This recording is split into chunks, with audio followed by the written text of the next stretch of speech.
आज की इस वीडियो में हम लोग कक्षा 10 की जीव विज्ञान में अध्याय 1 जैव प्रक्रम पोषण का लघु उत्तरीय प्रश्न 1 से 13 तक को देखेंगे। तो देखिए, तो प्रश्न संख्या 1 देखिए, तो जीवों के लिए पोषण क्यों अनिवार्य है। तो देखिए, तो इस प्रश्न का उत्तर हो जाएगा, जिस जीव के शरीर के अंदर टूटे फूटे कोशिकाओं की मरम्मत हो जाए तथा नया कोशिकाएं बन जाए और शरीर उचित ऊर्जा की प्राप्ति हो जाए एवं जैविक क्रियाओं को संचालन हेतु पोषण अनिवार्य है। प्रश्न संख्या 2 देखिए, तो पोषण की परिभाषा लिखे। तो देखिए, तो इसका उत्तर वह विधि जिससे जीव पोषक तत्व को ग्रहण कर उनका उपयोग करते हैं पोषण कहलाता है।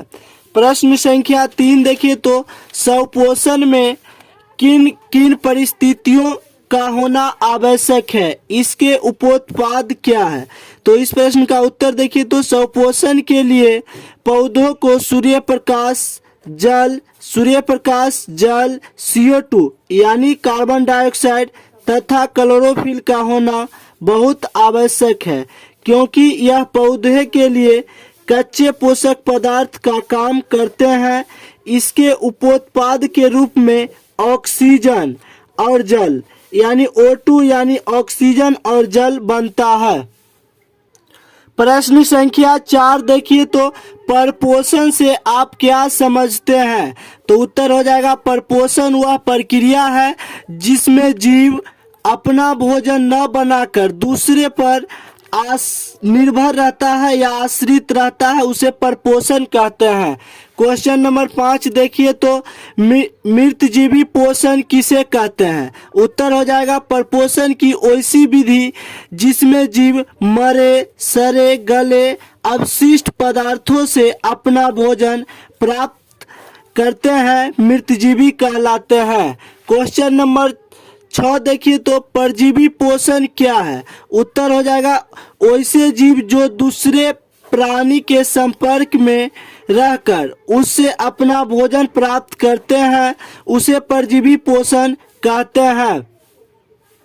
प्रश्न संख्या 7 देखिए, तो प्राणी संपोषी जीव किसे कहते हैं। उत्तर होगा, वैसा पोषण जिसमें प्राणी अपना भोजन ठोस या तरल के रूप में जंतुओं के भोजन ग्रहण करने की विधि द्वारा ग्रहण करते हैं उसे प्राणी संपोषी कहते हैं।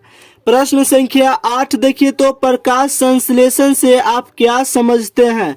उत्तर, जिस प्रक्रिया के द्वारा पौधे अपना भोजन तैयार करते हैं उस मूलभूत प्रक्रिया को प्रकाश संश्लेषण कहते हैं।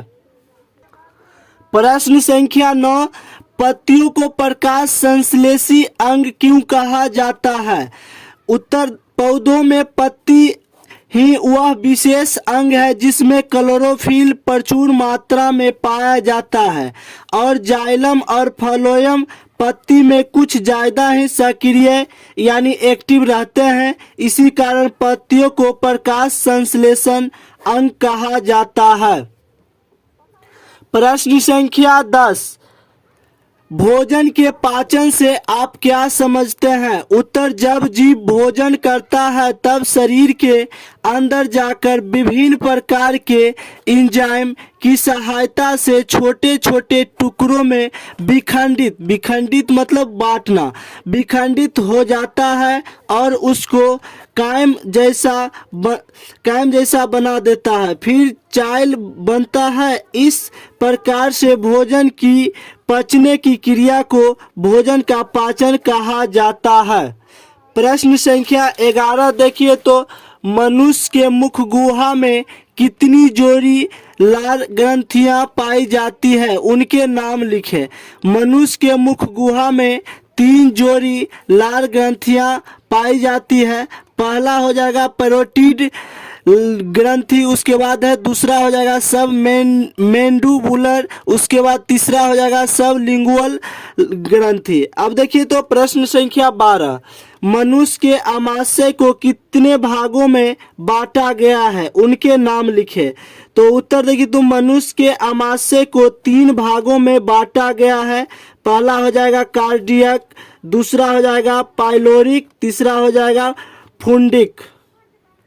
लघु उत्तरीय का 13 नंबर यानी आखिरी प्रश्न, मनुष्य के छोटी आंत की लंबाई कितनी होती है? छोटी आंत के 3 भागों के नाम लिखे। तो उत्तर हो जाएगा, मनुष्य में छोटी आंत की लंबाई 6 सेंटीमीटर या 22 फुट होती है। इसके 3 भाग है, देखिए तो ग्रहणी, जेजुनम, इलियम।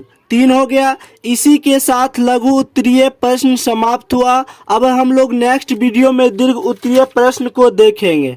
तो वीडियो अच्छा लगे तो दोस्तों के साथ शेयर कीजिए, लाइक कीजिए, कमेंट कीजिए और चैनल को सब्सक्राइब कीजिए। तो मिलते हैं फिर किसी नेक्स्ट वीडियो में, तब तक के लिए धन्यवाद।